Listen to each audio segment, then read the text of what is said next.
Hello Stampers and welcome to Laura's Stamp Pad. Today I have this amazing card to share with you today that has the adorable little charm hanging from it, and it looks fairly basic on the outside, but that's because the inside is where the wow is. Are you ready for this? Here we go. This amazing pop and twist card is super fabulous, and it's still a regular size card that goes in a normal envelope, so it can still go through the mail. Of course, you might want to add a little extra postage since it is quite thick. You can see there's a little bit of thickness to it there, but it pops open and is just such a wow card. Of course, there's still a spot over here on this side for you to be able to write your message to the recipient, so no worries there, and of course it folds back just perfectly.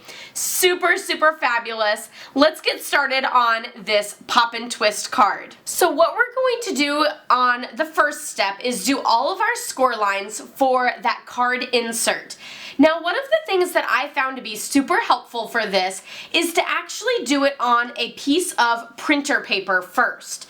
So here I've done it on a piece of printer paper, and the reason why I found this to be super helpful was because, one, the more times you do this, the better it is, and the easier it becomes. The other thing is I liked to use this as my guide and template, so that whenever I was doing the diagonal folds, it was much easier to be able to do it with the template than it was to just do it straight with the cardstock.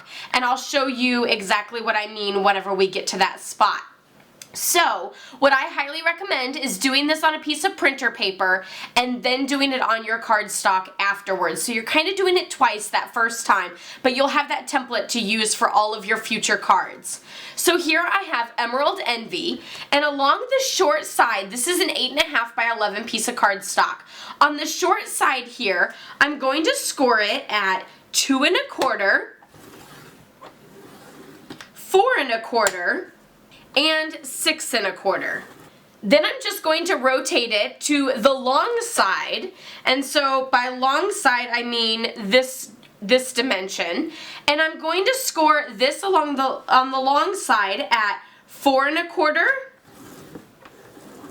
5 1/2, and 6 3/4. So now I'm not so sure you can see those score lines on there. But you can see I have all my score lines there, and there's like 4 rectangles down here and 4 down here. And what you're going to do is you're actually going to cut out those outside rectangles.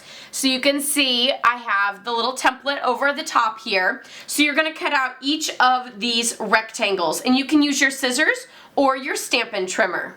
Okay, so now that we have all of our 4 corners cut out just like we do for our template here, now it is time to go ahead and fold.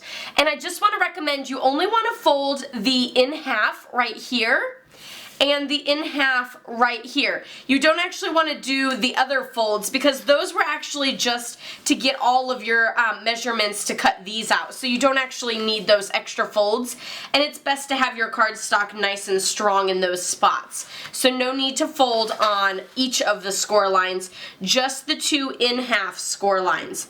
And so I'm using my bone folder for that nice strong crease so that it folds back and forth very well. So you can see we have this little piece. Now the next tip, I'm going to bring in my template, and I'm going to show you the next tip is where it gets a little tricky. So what you're going to do is you're actually going to fold this little side piece, so it's the skinnier piece. You're going to fold that down to where the middle score line of that piece matches the middle score line of this piece and lines up just perfectly. It should also create a 90-degree angle over here. So when those two match up, then you're going to want to go ahead and fold on that diagonal crease. Now the tricky thing about this is you're actually folding past that square. So you're not actually folding on this square corner to corner. Sorry, I have too many fingers down there. You're not actually folding corner to corner, you're folding past it. So that's why it's a little tricky to do this with your cardstock. And I found that whenever I tried to fold this like this, sometimes I would get it lined up and it wouldn't quite go just perfectly because the cardstock is a little bit thicker, whereas with my printer paper it was nice and thin and I was able to manipulate it a little bit more, and it was my template. So then what I do with my template is I bring back in my paper trimmer. I'm going to lay my template over the top of my project here, and now I can just slide it into my paper trimmer and score right along that line. So again, I want to make sure that all of my pieces are lined up here, and I'm just going to line this up right along there so I know where I'm supposed to be scoring, and then I can give that nice strong score line, and I don't have to worry about actually being in the right spot and the cardstock not moving for me. This score line will help that. So there's our score line for that, and then now I'm just going to do it going in the opposite direction. So we will open this back up, fold it the other way, and then line this up here and score it going the opposite direction. So again, this template helps you create those score lines without having to find that score line and fold that way. It gives a nice strong crease, and I just found it to be much easier to do. So now I have that nice little X on my cardstock. So let's see if you can see it. There's an X going from there to there, and then an X going from there to there. So you can see it goes past that corner. That corner is up here, but my score line is all the way down here. So now we're just going to score, or go ahead and fold on those score lines. Again, using the bone folder for that nice strong crease. And now we have our card insert. So when it's time to go ahead and fold for the insert, you want to actually pop these in. So I actually have them popped like towards you, so they're like a mountain, and then fold down. And it's going to create like a little house, or at least that's what I think it looks like. And again, you want to score to make sure your creases are nice and strong. So let's do that one more time. Your outside little pieces, because these two ends are your big fatter pieces, and then these are your skinnier ones. So you're going to want to do like a mountain up, and then just fold them up towards the middle, and then you're just going to lay it flat, just like that. So now it's time to go ahead and put that inside our card. So one of the things that we want to make sure is this is actually a full 5.5, so we need to trim off just a little 1/2 inch on the bottom. So the cool thing about this is that if your bottoms don't end up perfectly aligned, if one's a little longer than the other, or one's a little crooked, then this helps to solve that. So you can just place this into your paper cutter. And I always want to make sure that my point is at 5 1/4. So if my point is at 5 1/4, then I can go ahead and just trim off the excess. So it's not necessarily always a full 1/4 inch that we're trimming off, but as long as it fits that, then we are golden. So I added some of my fast fuse to the back side of this. So I did all around the edge, and of course we could always do a little dab in the middle. You can never have too much adhesive, unless you're trying to pull it back off, and well, then there's just no hope for you there if you put a whole bunch on. So I'm just going to line it up on these 3 ends down here, and it's going to go right down just like that. Now I'm going to add adhesive to the top side and just close my card. We don't actually want to open it and go like this, because otherwise it might not fold and close correctly. So instead we're just going to close the top like this and be happy with where it ends up. So it might not end up perfect on here, but at least we know it's going to open and close correctly. Now your card will not open completely, like it won't lay flat. You'll see it's kind of like that. Because of all of those folds and everything, and the fact that it's pulled forward, but you will still get that fabulous pop and twist look.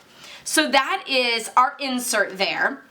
Now, to do the decoration on the inside, I'm going to take a piece of crushed curry cardstock, and this cardstock measures 2 3/4 by 11, and you're going to score at 2 3/4, 5.5, and 8.25. So now you're going to have your mountain valley fold. You can see that there's the mountains and then the valleys.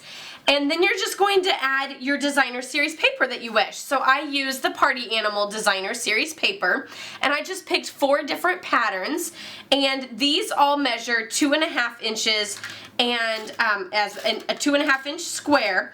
And the only recommendation I have is that all of the patterns go in the same direction. So you can see I have my candles, so I just need to make sure that my little animals on this piece actually go the same direction as the candles. So now it's time to go ahead and put this into our card.